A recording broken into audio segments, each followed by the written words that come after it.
Cinta beda status ala Kobingbo. Ya, Romeo and Juliet di cerita wuxia. Cinta beda status sosial merupakan tema yang sering digunakan dalam cerita fiksi. Sejumlah serial silat yang kita nikmati sering sekali mengangkat tema ini. Wojing, pemuda dari keluarga pengungsi di Mongol, bertemu dengan wanita pewaris Pulau Persik. Atau cerita cinta dengan status yang rada nyeleneh, seperti status murid dan guru, Bibilo dan Yang Po. Dan tentu masih banyak lagi cerita-cerita silat yang tokohnya memiliki cerita cinta beda status. Pada sejumlah cerita silat karangan Kobingbo, cinta beda status sosial beberapa kali dimuat. Rata-rata episode percintaan ini sangat membekas di benak pembaca karena diuraikan dengan sangat bagus. Apa saja itu? Mari kita simak penjabarannya. Milena dan Gak Punpeng. Milena atau Putri Suma Milana adalah putri pertama dari pasangan pendekar super sakti Sumahan dan Putri Nirahai.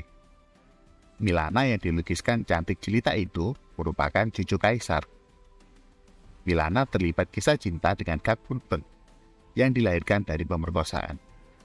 Ayah Punpeng adalah datuk sesat bernama Gak Liat, berjuluk setan botak, yang memperkosa ibunya, seorang pendekar wanita Shaolin Pai bernama Pok Kim. Kedua orang tua Punpeng mati mengenaskan setelah saling hantam. Milana dan Punpeng berkenalan ketika keduanya masih kanak-kanak. Di usia remaja mereka kembali bertemu dan akhirnya saling jatuh cinta.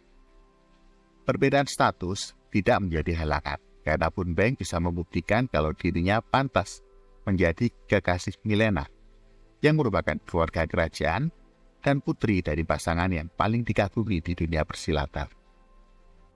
Di akhir cerita Sepasang Pedang Iblis, percintaan Milena dan Punpeng kandas karena fitnah seorang pemuda bernama Wan Keng-it. Punpeng dituduh sebagai pemerkosa, padahal yang melakukan adalah Wan Keng-it. Milena dan Punpeng memang akhirnya berpisah. Milena menikah dengan seorang pangeran, dan Punpeng hidup terlunta-lunta. Kelak dalam cerita kisah Sepasang Raja Wali, Milena dan Punpeng bertemu kembali. Milena yang masih tetap perawat, meski sudah menikah belasan tahun lamanya, akhirnya bisa berjodoh dengan Punpeng setelah suaminya tewas dalam sebuah pertarungan. Yang kedua, Shanti Dewi dan Wan Tek Fuat.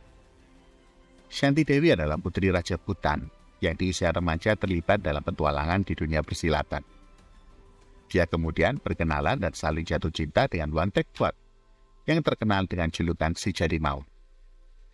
Sebagaimana diceritakan dalam kisah Sepasang Raja Wali, Tek Fuat adalah anak di luar nikah dari Wan Keng-in dan Ang Syok Di, putri bekas ketua Buto, Ang Tianpa. Tek Fuat yang awalnya bergaul dengan kaum sesat dan terlibat dalam pemberontakan, akhirnya menjadi pemuda baik-baik setelah mengenal dan jatuh cinta pada Shanti Dewi. Mereka kemudian menikah. Namun, perbedaan status sosial membuat pernikahan mereka tidak berjalan sebagaimana diharapkan.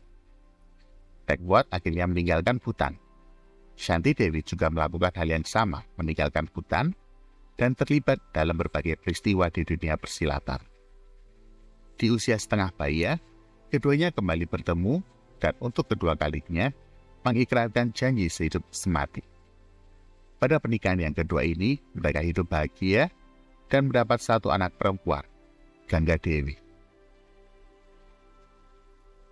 Ketiga, Kim Bueli dan Suma Qianli. Kim Bueli adalah putri pemberontak Kim Po Sin dan dibesarkan oleh seorang datuk sesat sakti di Pulau Neraka, Hek Tiao Lomo. Sejak remaja, dia sudah jatuh cinta pada Suma Qianli yang ditolongnya setelah terluka dalam pertarungan. Qianli yang sempat patah hati karena mencintai keponakannya sendiri, akhirnya jatuh cinta pada Bueli. Namun, masa lalu Bueli yang gelap membuat dia bimbang. Kisah cinta Bueli dengan Suma Qianli juga mendapat penolakan dari pendekar super sakti Sumahan, ayah Qianli, yang merasa gadis itu tak pantas untuk bersanding dengan putranya. Belakangan, Qianli memutuskan hubungan cintanya dengan Weili yang membuatnya merana. Dengan apik, sebagaimana yang bisa dibaca pada cerita Jodoh Raja Wali, KPA menggambarkan bagaimana Sumahan bertemu dengan Weili dan melihat kegagahan gadis itu berniat mengangkatnya menjadi menantu, tanpa menyadari kalau gadis itu sebelumnya ditolaknya menjadi calon istri Qianli. Yang keempat, Zhong Xiuqi dan Yu Jin. Zhong Xiuqi adalah perempuan golongan hitam. Dia berjuluk iblis cantik, murid pertama dari 3 iblis dan suci dari Chan Bila. Sebagai perempuan golongan hitam, Xiuqi dikenal culas, kejam, dan cabul.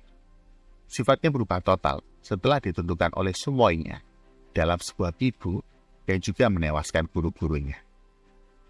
Dia kemudian berkenalan dan jatuh cinta pada pemuda petani bernama Yu Jin. Yu Jin adalah pemuda sederhana yang sama sekali tak bisa bela diri. Cintanya yang tulus membuat Yu Jin mau menerima Xiuqi apa adanya. Yu Jin bahkan tak peduli pada masa lalu Xiuqi yang sangat gelap.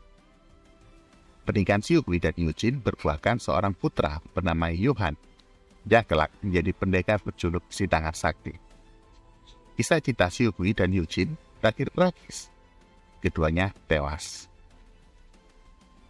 Kisah cinta yang melibatkan dua pihak yang berbeda status sosial memang sangat menarik untuk diceritakan. Tema itu tetap relevan bahkan hingga kini. Jika kalian tahu tentang cerita cinta beda status di dunia persilatan lainnya, sebutkan saja di kolom komentar. Nanti kami bisa buatkan videonya kalau memang menarik. Jangan lupa untuk klik like dan subscribe, dan sampai jumpa di video kami yang lain.